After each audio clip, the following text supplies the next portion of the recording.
What's happening, everyone, and welcome to another episode of the Mr. Hayden podcast, recently renamed from the Business Challenge to the Mr. Hayden podcast, where it's going to stay. So if you don't know what this podcast is about, it's about me just documenting my journey in business and in life.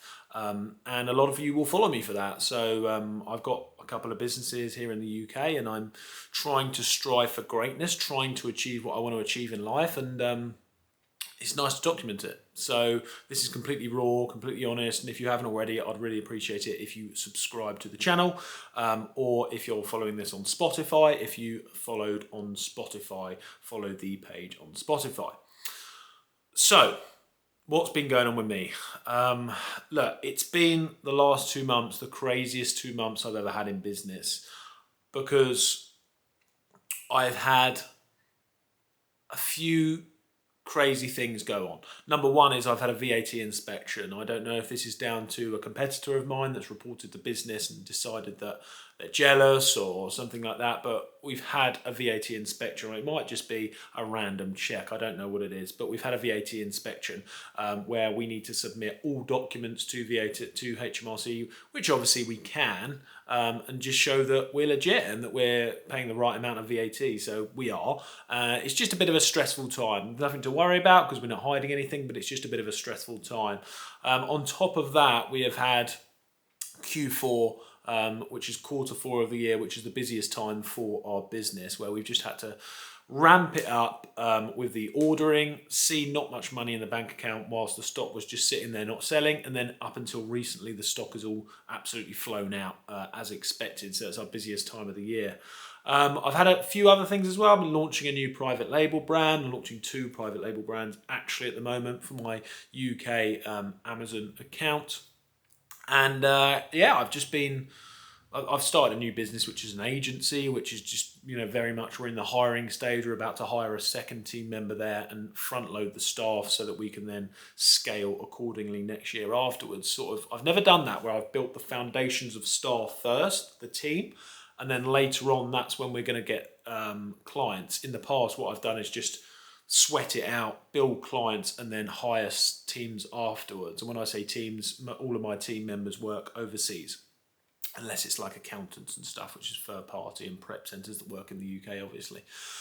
So yeah, it's been crazy, but sales have been super good recently. I've been doing like between 4 to 5 to 6 to 700 unit sales of my products on just my UK account recently, which has been fantastic. And also we're growing our USA account up a lot. I'm hitting the media quite hard, my media side of the business, which is obviously this here, which I'm really excited about, this podcast, guys. I just love doing this podcast, but sometimes I struggle to stay consistent with it, which is completely my fault. So next year I'll be hitting that even harder. And on top of that, as I say, the agency, which we're building. So there's a lot going on. But I'm excited to continue to document it here. Now, guys and girls, one of the most fundamental things that I've had recently is the realization of confidence and how important confidence is when you're building businesses. I didn't have much confidence. Like, everything comes from confidence, and the confidence you have in yourself and the confidence you have in your business model that you're doing, combined with sheer knowledge and understanding of the model that you're in. Let me explain what I mean. Up until now, I've never had the confidence and the hindsight and the deep understanding of one of the business models that I'm in, which is the product-based business, where we have brands, where we're launching brands in the UK and in the USA, and we also resell products. So it's taken me up until now, which is about 4 years of actual proper selling, okay? About 4 years to actually understand that I can create and build any company, this company to the size that I want with brands. There's absolutely no cap on that. And all that comes down to is persistence and executing the products, i.e. the quality of the products, the listings, and the actual product that the customer receives to a high standard. Once you have them 2 things, along with investment, okay, and obviously the normal fundamental understanding of the model, like keyword optimization and listing optimization, all that stuff sort of, you have to have that. That's like entry level stuff. It comes down to execution, all this stuff. And confidence plays a big part in this because, as I say, it's taken me years to understand that without confidence, you're not going to execute to a high level because you haven't got that deep understanding and belief in the business model. Now, a few things have come to light recently where I've thought to myself, is this really the business model that I want to push harder? Because I'll be completely honest, with the business model, a product-based business model, it's not as easy as just launching products, making X amount of profit on the dashboard. I say that in brackets because profit in a stock-based business, you never see all that profit because you're constantly reinvesting into the business. And when you're selling on platforms, third-party platforms like Amazon are actually the worst for it.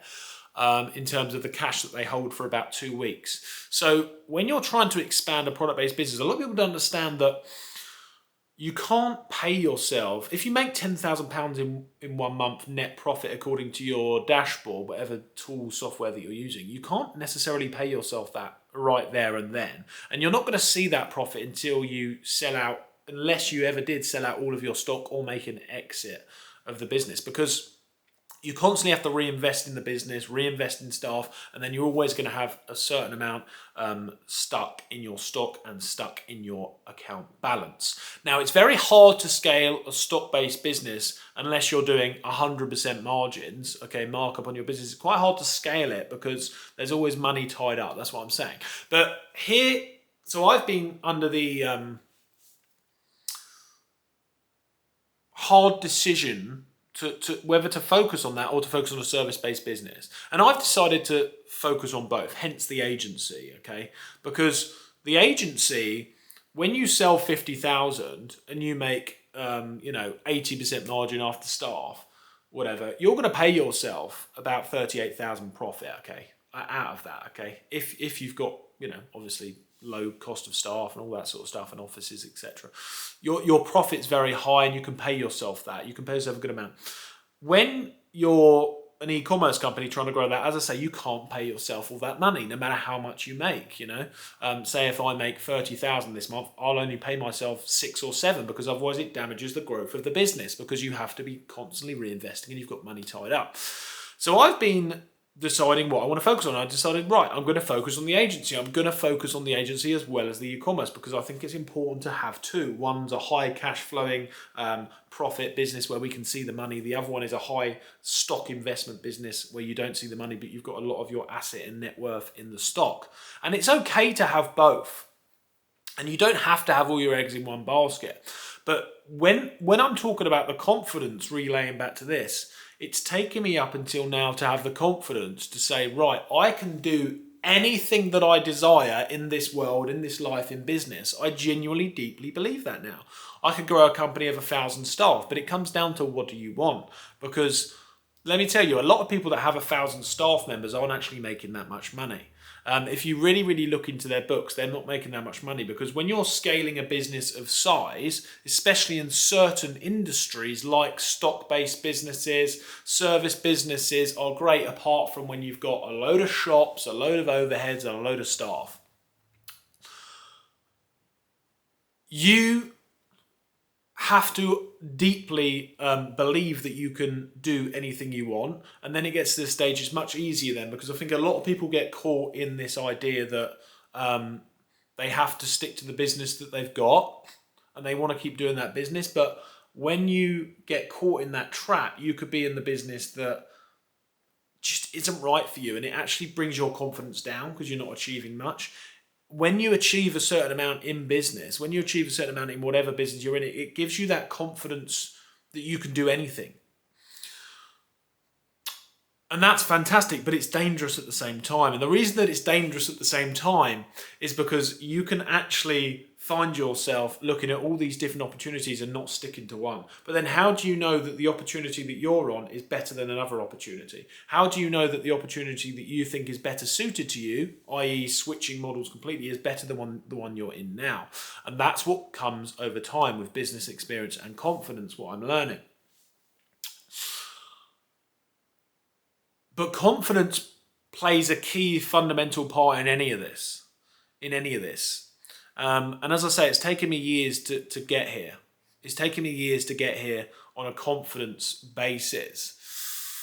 Most people that haven't got confidence find themselves in that deep fear-based mode. And I'm still there, like 10, 20%. But a lot of the time now I'm trying to work out of a more creative mode rather than a fear-based mode.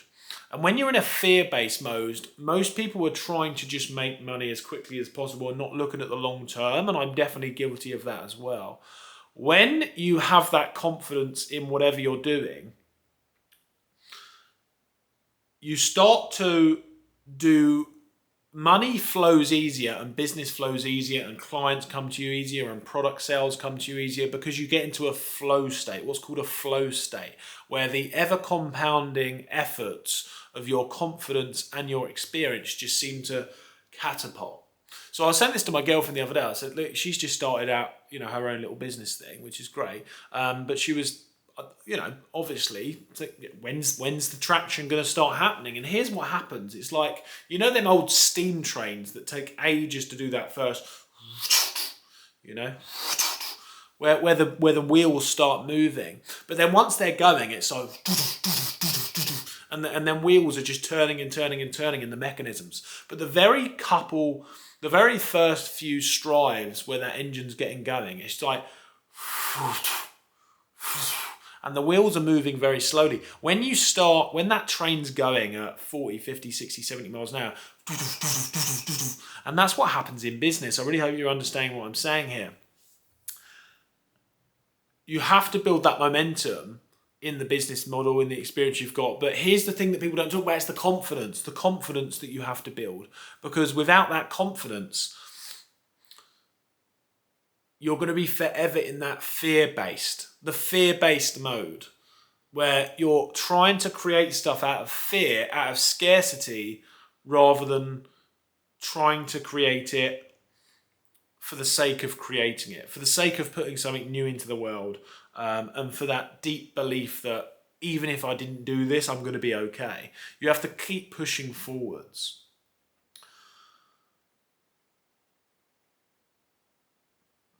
Business is complex, and most people unfortunately never get to this stage. They never get to the stage where they have that deep inner belief, and they end up fighting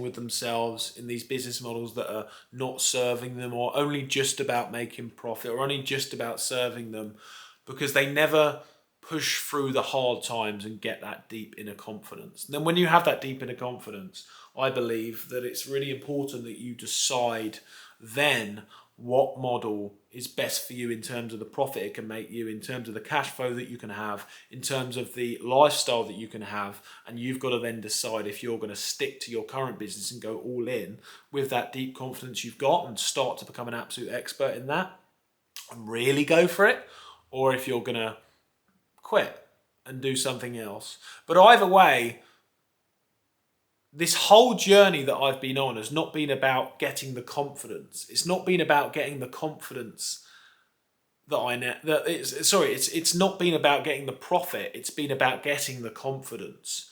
Because without the confidence, without that deep reassurance in yourself that you can do anything, what does it all mean? It's just a bit of profit, It depends on your goals, guys. It depends on what you want. But I know that I won't stop until I've got something quite big.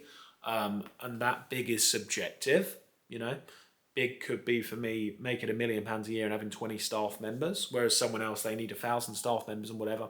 I don't think I want that. I don't think I want 1,000 staff members. I want good profit and a good life, But I want to be purposeful. I want to be making sure that I'm doing something that is impacting the world in a good way. The main takeaway I want you to take from this is just to figure out what you're doing now. Is it increasing your confidence and your skill set? Because without that, you're just making a little bit of profit, and you're going to be on this forever wheel of just going over and over and over again in this life that you're not actually that happy with in terms of your business life. If you really want to achieve some good stuff, then you have to break past the hardships in business to build that inner confidence, to believe in yourself that you can actually do anything. And then at that stage, it's important to not get stuck in the wrong model and actually jump into whatever model or business that you think you should do. And a lot of the times, it won't be easy to know what you should be doing. And sometimes you should stick to the thing that maybe you're not even sure if this is what you should be doing, but if you can't think of anything else, then maybe you are in the right model.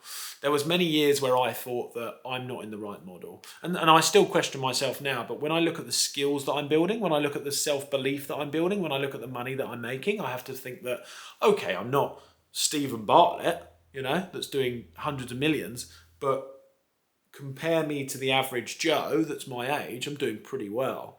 And in another 10 years, I think that I will be in the position that I've always wanted to be in, and it's having that deep belief and confidence that that's going to happen, and that's what I think you should be seeking. You should be thinking, where do I want to be in 10 years? Is this business model I'm in producing the confidence and the skills that I need to be there, or is it not? And if it's not, then it's okay to start thinking about something else, or it's okay to do something else along with what you're doing. I don't think you have to stick to one thing.